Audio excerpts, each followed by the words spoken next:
아마추어 학생 여러분 사회 수업을 시작하겠습니다. 오늘은 민주적 의사결정 원리에는 어떤 것이 있는지 함께 알아보도록 하겠습니다. 교과서를 함께 살펴볼까요? 소형인의 지역 주민들이 함께 모여 있군요. 소형인의 지역에 함께 고민해야 할 문제가 생겼나 봅니다.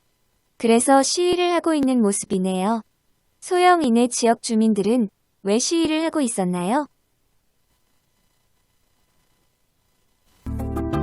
주민동의 없는 쓰레기 매립장 설립을 반대한다! 반대한다! 반대한다! 선생님, 등굣길에 지역 주민들이 시위하는 모습을 봤어요.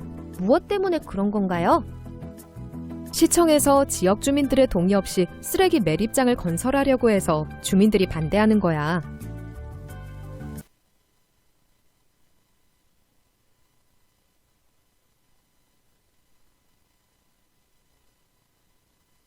이처럼 사람들이 함께 살아가다 보면 갈등이 생기곤 해요. 소형인의 지역 주민들은 어떻게 갈등을 해결해 나가는지 함께 살펴봅시다.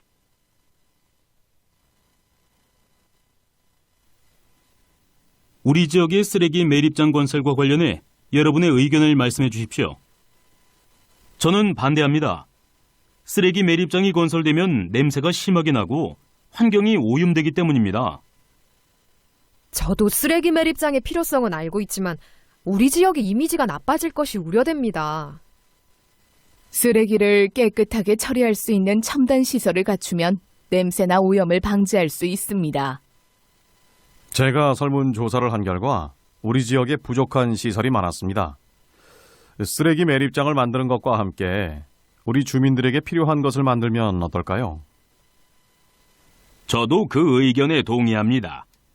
우리 지역에는 사람들이 편히 쉴 수 있는 공원이 없습니다. 그렇다면 쓰레기 매립장과 함께 지역 주민들이 편히 쉴 수 있는 공원을 만들어 드리겠습니다. 이제 어느 정도 타협점을 찾은 것 같습니다.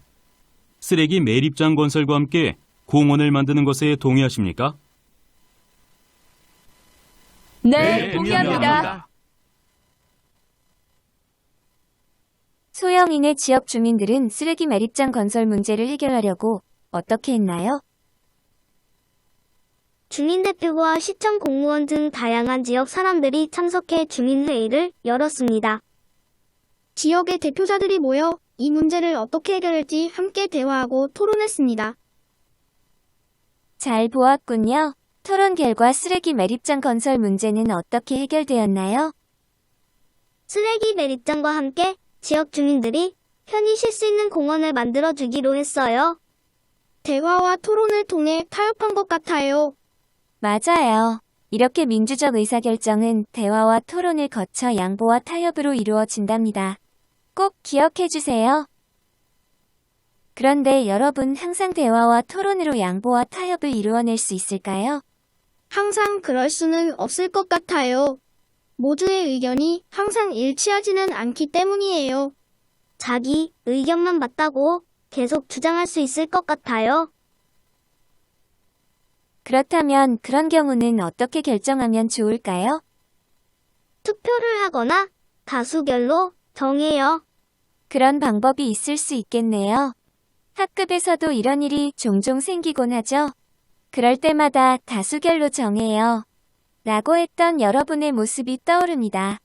그렇다면 다수결의 원칙이란 무엇인지 함께 알아볼까요? 다수결의 원칙이란 다수의 의견이 소수의 의견보다 합리적일 것이라고 가정하고 다수의 의견을 채택하는 방법입니다. 다수결의 원칙의 좋은 점은 무엇일까요?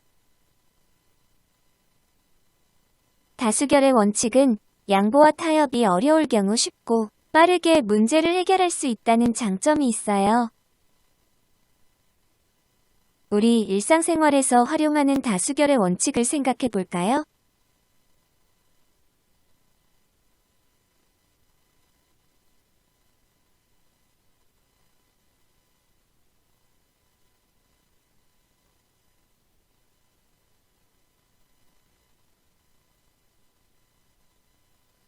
다수결의 원칙은 얼핏 보면 정말 편하고 좋아 보이는 방법인 것 같네요.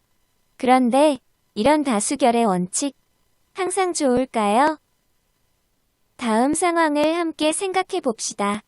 남학생이 10명, 여학생이 5명 있는 학급에서 앞으로 1년 동안 청소는 여학생만 시키려고 한대요. 이 학급은 민주적인 학급이니까 다수결로 정한다고 합니다. 여학생의 수가 적은 이 학급은 결국 여학생만 청소를 하게 되었다고 합니다. 다음 상황도 함께 생각해 봅시다. 수학 문제가 보이는군요. 무슨 말인지 하나도 모르겠어요. 아휴, 이게 뭐람. 아무튼 수학 문제가 있으니 답을 정해서 풀긴 풀어야겠군요. 그럼 다수결로 정해봅시다. 여러분이 생각해도 다수결로 정하는 건 말도 안 된다고 생각하죠? 이런 문제는 수학을 잘하는 한 명이 오히려 정답일 수도 있겠네요. 이처럼 다수결의 원칙을 사용할 때는 주의할 점이 있어요. 다수결로 의견을 정하는 방법은 쉽고 빠르게 결정할 수 있는 장점이 있어요. 하지만 아까 청소를 정할 때처럼 다수가 횡포를 부리고 소수의 인권이 침해되는 경우나 수학 문제를 풀 때처럼 오히려 소수의 의견이 맞는 경우가 있기 때문에 다수결의 원칙을 사용할 때는 항상 소수의 의견을 존중해야 합니다.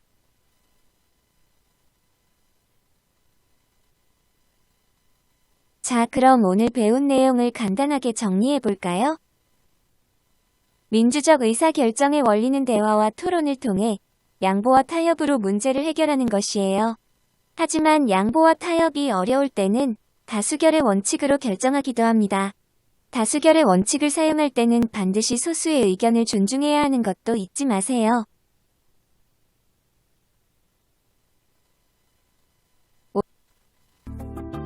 주민동의 없는 쓰레기 매립장 설립을 반대한다! 반대한다! 반대한다! 선생님, 등굣길에 지역 주민들이 시위하는 모습을 봤어요. 무엇 때문에 그런 건가요? 시청에서 지역 주민들의 동의 없이 쓰레기 매립장을 건설하려고 해서 주민들이 반대하는 거야. 오늘도 학습하느라 정말 수고했어요. 그럼 다음 시간에는 민주적 의사결정 원리에 따라 문제를 해결해 보도록 합시다. 그럼 안녕.